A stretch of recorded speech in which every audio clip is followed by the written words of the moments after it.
बड़ा आनंद होता है, बड़ी बड़ी यज्ञों में इन्होंने आनंद दिलाया है। तो वही भरत जी कहते हैं कि ना हम देहो देह भाजा। ये जो देह है ना, ये केवल खाने पीने सोने उठने जागने के लिए नहीं मिली है। न लोके कष्टान, और ये शरीर कष्ट देने के लिए भी नहीं मिला। कष्ट से आशय क्या है? अरे अब जब कोई त्योहार नहीं, उत्सव नहीं, बोले आज हम तो व्रत करेंगे। कई कई माताओं को देखता हूं कि हफ्ते में 4 दिन तो व्रत उपवास ही करती हैं। प्रेम से बोलो राधे राधे। शरीर कष्ट देने के लिए भी नहीं है। हाँ, एकादशी का व्रत करो, हफ्ते में कोई एक व्रत करो, ठीक है।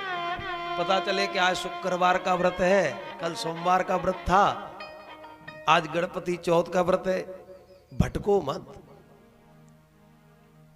भगवान श्री कृष्ण अर्जुन से गीता में कहते हैं भटकने की जरूरत नहीं है, क्योंकि जितना भी चराचर जगत है पूजो किसी को भी, अंत में तो मैं ही पूजूंगा। वृक्षाणाम अस्वस्थम अस्ति, वृक्षों में पीपल मैं हूं। चाहे तुम उसे प्रेत समझ करके पूजो, वृक्ष समझ करके पूजो, और चाहे विष्णु समझ के पूजो, पूजा मेरी होगी। धातुनाम कंचनमस्मि, नाना प्रकार के भगवान ने अपने रूप बतलाए विराट स्वरूप में।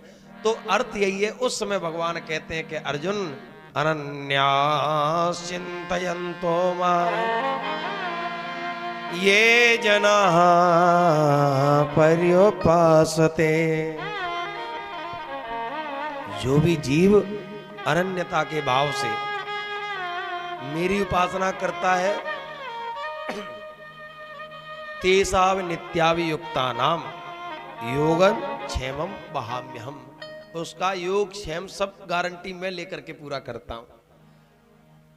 तो ना हम देहो देहभाजा, ये शरीर कष्ट देने के लिए नहीं है, और ना खाने पीने उठने बैठने सोने जागने के लिए। तो पुत्रों ने पूछा पिताजी फिर ये शरीर मिला क्यों है?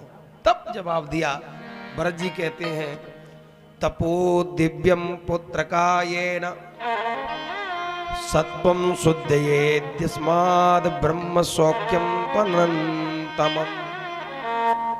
तपो दिव्यम, इस शरीर से तप करो। इस शरीर से 2 ही चीजें प्राप्त हो सकती हैं, विषयानंद या ब्रह्मानंद। बढ़िया डल्लप के गद्दे पे सो करके एसी चालू करके लेट जाओ तो विषयानंद मिल जाएगा। और अगर ब्रह्मानंद लेना चाहते हो तो वो ब्रह्मानंद भी इस मनुष्य शरीर से मिलेगा। ब्रह्मानंद की प्राप्ति भी इस शरीर से होती है।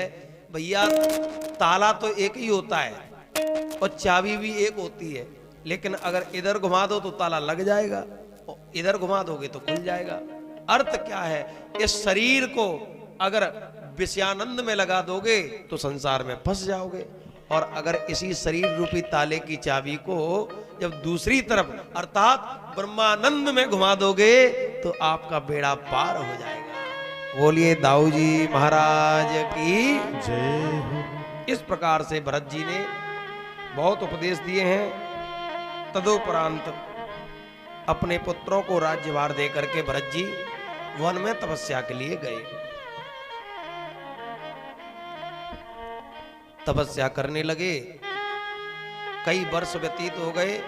तो एक दिन हिरणियों का झुंड निकल के जा रहा था। एक हिरणी सबसे पीछे थी। उस हिरणी, गर्भवती हिरणी का नदी पार करने में विलंब हो गया।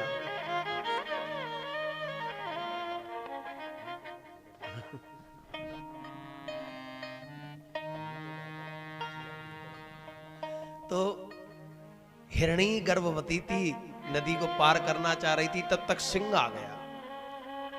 सिंह ने दहाड़ लगाना चाहिए, दौड़ करके हिरणी को पकड़ना चाहता था। गर्भवती हिरणी प्राण बचाने की इच्छा से नदी को पार करने के लिए उछली, गर्भस्राव हो गया डर के मारे, और नन्हा सा बालक पानी में बहता हुआ जा रहा था। ये सब दृश्य भरत जी महाराज बैठे बैठे तपस्या करते हुए देख रहे थे। दया आ गई। आना भी चाहिए। संत का हृदय तो वैसे भी नवनीत मक्खन से भी कोमल होता है, जीव मात्र पर दया करना चाहिए। भरत जी गए और बहते हुए पानी से नन्हे से हिरण के बच्चे को लेके आए। सोचा कि जब बड़ा हो जाएगा तब छोड़ दूंगा, इसका लालन पालन करूं। आश्रम पर लेकर के आए, स्वयं उसको चम्मच आदि के द्वारा दुग्ध पान कराते, लालन पालन करते। धीरे धीरे भरत जी का मन हिरण के बच्चे में रम गया।